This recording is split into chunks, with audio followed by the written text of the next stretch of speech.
it will have an exponential impact on your health and well-being. What about wellness? What is that about? A lot of people, use them and, make no distinction. So for me, what wellness is more about, it's about the process of living a healthy and fulfilling life. It is where people become aware of and they make conscious choices toward a more successful existence. So let's take a look at this. Okay, so don't worry, this is not complicated at all. But I just really wanted to show you this.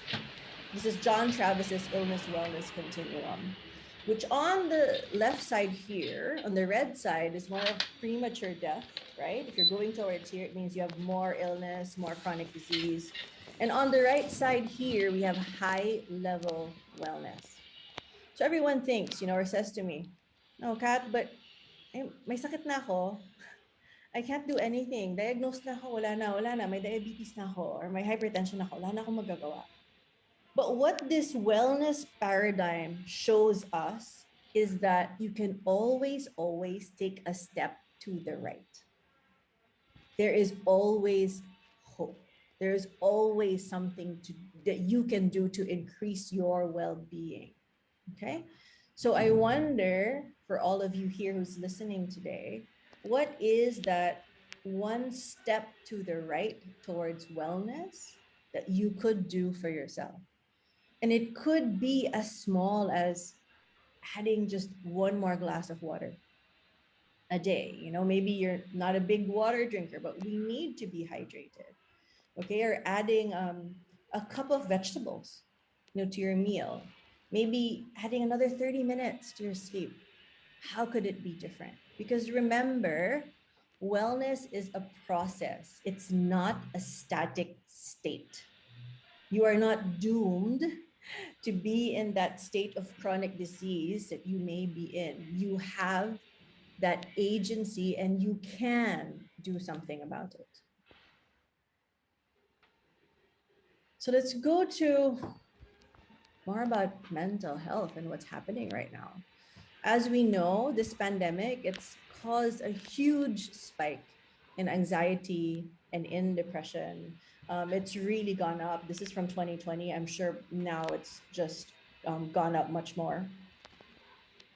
And if we take a look at a study that was done amongst business leaders in the Asia Pacific region, 45% of them felt that COVID-19 adversely affected their mental health. And also 60% of them felt that the pandemic affected the mental health of their colleagues. So the impact of this is really huge. But let's take it home. What's happening back home? Right? So in this article by CNA, it says here that there is really a mental health crisis happening. Repeated lockdowns. It's really impacting so many people. And what's scary about this is that, okay, we can see what's happening right now, but what's the effect of this 5-10 years down the road, not just on adults, but also on children who have not been able to go to school, who have stayed home, for almost 3 years now, 2.5 years. In this study by Duke NUS Medical School, what they've stated is that 1 in 3 adults, particularly women and young adults, and those of lower socioeconomic status, are experiencing psychological distress related to the pandemic. These interventions, these lockdowns, the quarantining, social distancing, okay, this day we are quarantining, the next week we're not quarantining, this week we're doing lockdown, the next week we're not, has really an adverse impact on the mental well-being of populations. It is causing increased anxiety, post-traumatic stress, and insomnia. So let's go directly now and zero in on mental health and mental illness. And how do we distinguish this? So I just want to make some distinctions so that we are on the same page, for this talk. So mental health here, we describe it as a state of well-being in which the individual realizes that they have potential, they can cope with the normal stress of everyday life. They can work productively, they can work fruitfully, and they're able to make a contribution. Okay? So here's a huge distinction that I want to make. Being in a state of good mental health does not mean an absence of stress. Okay, I want to repeat that. Being in a state of good mental health does not mean an absence of stress. Stress is not necessarily bad for you, but it is about being able to deal with life's challenges, being able to bounce back when you are faced with setbacks. So, what about mental illness? How do we define that? It's very different from mental health. It includes a range of conditions for which there is a standard criteria for diagnosis, okay? Such as depression, anxiety, or substance use disorders. What is going to be really easy to remember in terms of mental illness is that it significantly affects how a person thinks, feels, behaves, and interacts with other people. So a short way to remember this is that it affects people's functioning in their daily lives. So I really did love this article and I want to share it with you. If you haven't read it, please do. It is an article that was in the New York Times back in April, I believe, 2021. And it was called, there's a name for the blah you're feeling, and it's called languishing. And what's very interesting is that there were so many reactions, to this article, and so many people were able to relate to it. And I do think that this is something that even I myself, at that time was actually really feeling, not being able to go home, see my parents, see my sister and her newborn baby. And, let's just dive a little deeper into, okay, what is it? What's languishing? So if we take a look at this model by Keys and Lopez, okay, and here on the vertical axis, we have mental health. On the horizontal axis, we have mental illness, okay, and that's why I really wanted to make both.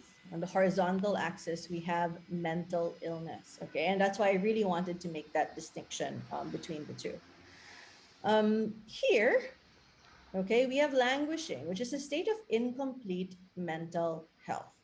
And I think for a lot of people that I am coaching and, friends and people that I met, this is something that they've been in, this feeling, this condition they've been in for quite a while right now. So here we have a state of low mental illness. Okay, so it's nothing that's diagnosable, there's no disorder, there's nothing like that. But also at the same time, there's no mental health. Okay, there's feeling of low level of well-being. Okay, and that is what we call languishing. Why is that important now to actually make that distinction and understand what it's about? Because if you just take a little bit to the left, wherein you have actually high mental illness and at the same time low mental health. So you're experiencing mental ill health and low levels of well-being, you can go into floundering, okay, which is a state of complete mental illness. This can happen. Now let's go up. What if you're in a state of high mental health? And at the same time, you also have high mental illness. So this is possible. You have mental ill health, but it is managed. You have a high level of well-being. We call that struggling. And of course, on the upper right hand is where we all want to be, flourishing, a state of complete mental health, wherein you have a high level of well-being and no mental ill health. Okay? So it's important to kind of see, okay, where am I right now? Where do I want to be? And what are the steps that I want to take in order to really take better care of myself and avoid, being in this state of floundering, for example. Now, let's make more distinctions, okay? Because I believe in the great power of language, and that the more we understand and make distinctions and definitions, the more we'll be able to see if it does live in our lives or not. So how do we distinguish stress and anxiety? two things that are very different, and people actually confuse them usually for each other. So, how do we distinguish them? What is stress? Stress is a realistic, natural, normal response to a problem. We actually need a little bit of stress in our lives, okay, for our normal physiologic functioning. It is a reaction to a trigger. So, what do we mean? Kung nandyan yung boss mo, you need to do a presentation, and then you feel a little bit stressed. It happens. It's a short-term experience, right? But if the boss is not there or tapos na yung presentation, wala na. Wala na siya. You don't feel it anymore. It's a case of nerves before an event. Like I said, it can be good sometimes and it fades when the trigger is gone. But what about anxiety? So anxiety is more of unrealistic worry. It's an excessive worry that is disproportionate. It is that sense that you are no longer in control. It is persistent, it is constant, it can be triggered by stress, and it does not fade when the trigger is gone. And this anxiety does affect quality of life and daily living. Now, what about burnout? It's something that is so common nowadays. And if I may add, I know I quoted this, more about professionals, but I see this also with stay-at-home moms who are taking care of kids who are at home. It's just quite common nowadays. So burnout is a symptom conceptualized as resulting from chronic workplace stress, or like I said, just chronic stress that has not been successfully managed. And it is characterized by these three dimensions, okay? So feelings of energy depletion, parating pagod, exhausted, okay? What about increased mental distance from your job? Di mo na ma-complete yung mga tasks na kailangan mo gawin sa office. Being negative all the time, being cynical, okay? And not being effective. And so what do we do about this? Okay, so there's quite a few things that we can do. But I think one thing that I do want to talk about now that we're living in uncertainty, and yes, we can go into the medical aspect. And of course, if you do need to speak to a health professional, please do. Please do. I highly recommend that. But something also to think about for yourself is that in these situations, now that we live in this VUCA world, it's all about how we respond. It's about our behaviors, our own habits. That's going to make a huge impact on your mental well-being. For example, if you are in burnout and stress and anxiety, do you reach out for support? Do you have a core group of friends who are there to really help you? Do you withdraw?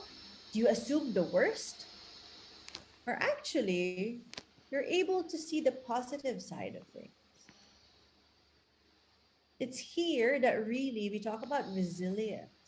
And resilience is your ability to cope with change and to cope with adversity. And that's really what we're needing right now.